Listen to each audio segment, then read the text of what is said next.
Hello there! We've got a great video for you that celebrates 40 years of Warhammer. We'll be looking back into the distant past and seeing how miniatures used to be painted. For this video, we'll be focusing on how Warhammer Fantasy Orcs were painted in the early 90s. We'll use an Age of Sigmar Auric Ardboi for today, painting them to match the style of the Red Era during this period. The Red Era was a really interesting time for hobbyists, and I've managed to get hold of an heavy metal paint guide from 1993 to demonstrate some of the bright styles and paint schemes that were prevalent at the time. As we look through the book, we can see how much red was used. They were using it for wood, bone, leather, gun casings, and many other details that we can find on the models. The worlds of Warhammer may have been grim and dark, but painting certainly wasn't. The red details and green bases gave a really definitive style to Games Workshop miniatures. The reason why artists were using so much red is because lighter colours at this point were so much harder to achieve good coverage with. These paints were good, but were based on acrylics designed for canvases rather than miniatures. Orcs at the time had dark armour, obviously lots of red, and checkered black and white patterns. We're going to show you how to replicate these specific details on our Auric Ardboi. The paints we'll be using are on the screen now. We also have a list of the additional equipment we've used, but you can use whatever brushes you feel most comfortable with. If you're new to painting or want to brush up on your skills, you can check out the Citadel Color Painting Essentials videos to learn all about our paints and painting techniques. We've undercoated our model with Chaos Black to give us that great dark starting point to work from. Right, let's get painting. We're going to get our dark silver metallics done first, and for this we'll be using Iron Warriors. To get this on nice and smoothly, we'll be applying it with a small base brush and just mixing in a little water to thin out the paint. Apply it all over the armor plates and spearhead. Once the first layer is done, come back and do a second layer. We want to make sure that we get a good coat over the black primer. And with that second layer done, our armor and weapon are now fully based. Time to add some shading to the armor. We're going to use Nuln Oil and a medium shade brush to apply this all over our silver metallics. Before we had shade paints, for shading metallics we used to use inks and also heavily thin out our paints with water to a shade-like consistency in order to get depth.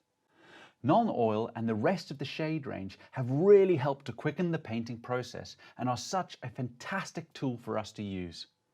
Just remember, when applying Nuln Oil, to soak up any excess pooling with your brush to stop it from clogging up the details. Our silver is now shaded, but we're just going to take it one step further to hit that retro look. Okay, we've shaded the metallics, but now we're going to try and tap into that retro look by adding a black lining recess shade. If we look at the Red Era box art, we can see that the deepest shade is almost always a black lining around the separate elements of the model. So, in order to do this, we're going to use Black Legion straight from the pot and a small layer brush to apply it onto our model. Carefully make your way around the silver, applying this paint into the recesses. If you make a blotch or overspill, just tidy back up with the previous steps.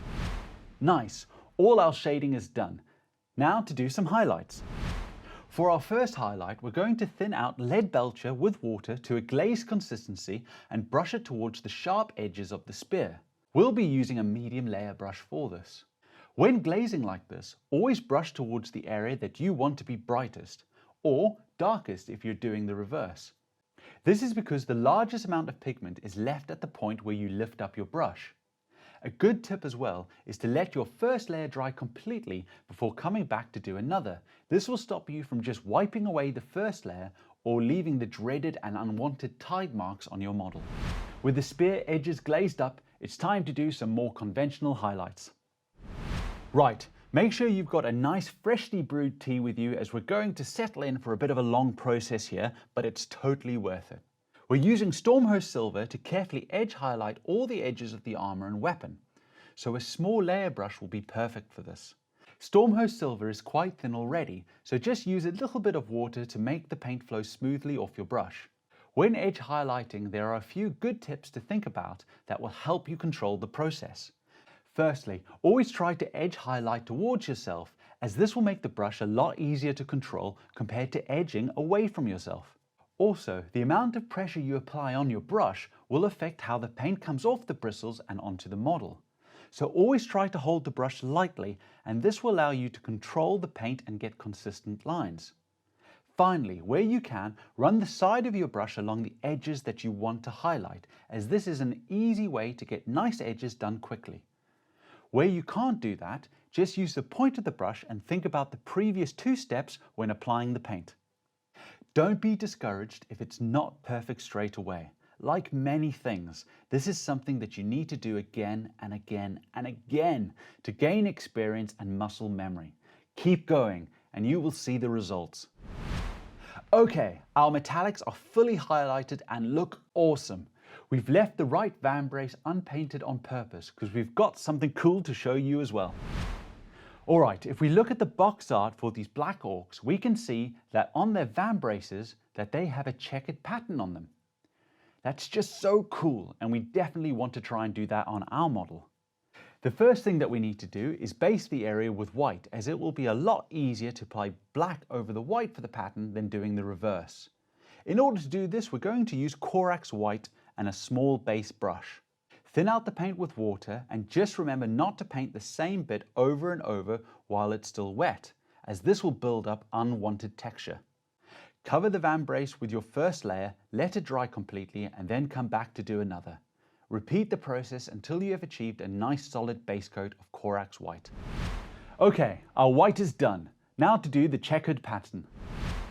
We're going to use Abaddon Black and a small layer brush to map out and paint our checks. Okay, to get the checks done, we need to do a couple of things first. As you can see here, we found what we think is roughly the middle of the vambrace and have done a vertical line from top to bottom.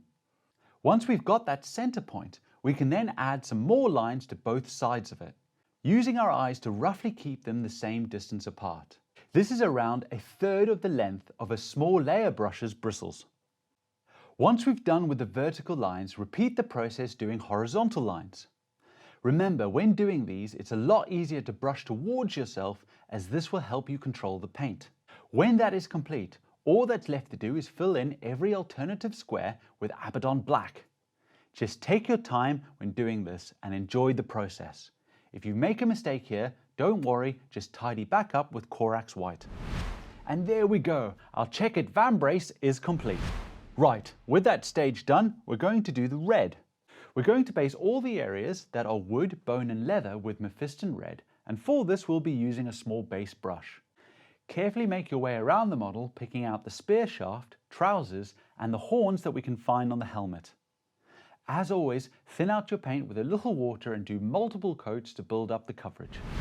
Our red is based, and it's time to add some depth to it. For our shade, we'll be using Caribou Crimson and a small base brush for a little more control. Apply this all over the red areas and make sure not to let it pool anywhere. Again, if you notice this happening, just soak it up with the dry bristles. Once the shade has completely dried, we're now going to do a second shade into the deepest recesses of the trousers.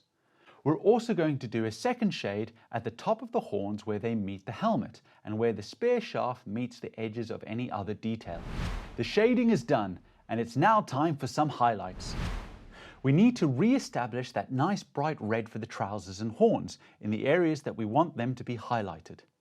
In order to do this, we're going to use a medium layer brush and then thin out Mephiston Red to a glaze consistency.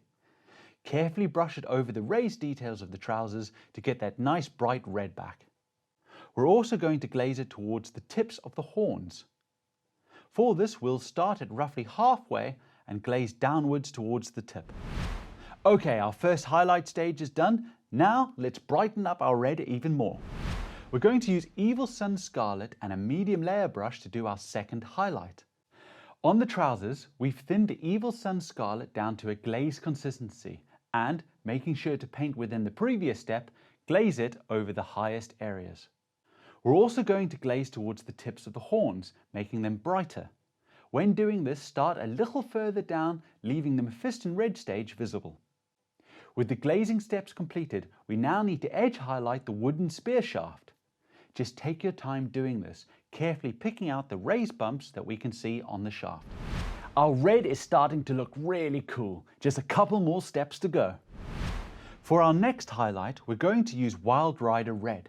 We're looking to pick out the most raised details of the trousers and wood, as well as brighten the tips of the horns by glazing it even more.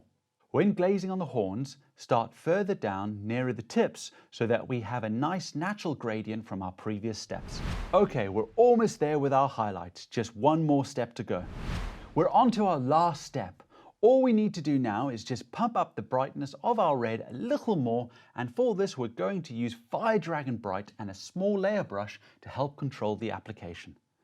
We're looking to pick out the most raised areas of the trousers with just a little spot highlight. All we want to do is just define the area a bit more, so don't overdo it with this highlight. For the spear, we'll be doing an even thinner edge within the previous Wild Rider Red highlight. Take your time and try to use just the tip of your brush to get your thin lines. If you make a mistake here, don't worry. Just tidy back up with the previous steps. And finally, for the horns, we'll be picking out the tips of the horns only. There we go. Our red details are complete and look awesome. We've really enjoyed doing the horns in particular. They look really menacing. And there we go. Our Red Era Iron Jaws Auric Ardboy is ready to join the WAH! For the purposes of this video, we have painted the remaining details so that he looks extra killy. We've also painted the base in that classic green style. If you want to learn how to do this, there is a link in the description below. We hope you've had as much fun as we've had with this video. When we compare our Red Era inspired Auroch to the current Ardboy scheme, we can really see how far Warhammer has come in 40 years. We hope that you have taken some inspiration here when it comes to painting your chosen armies in retro schemes. For more tutorials, tips and tricks, you can head to your local Warhammer store where our amazing staff will be more than happy to help. Or you can go check out citadelcolor.com. Well, we hope you've enjoyed this video and we'll see you again soon. Bye bye.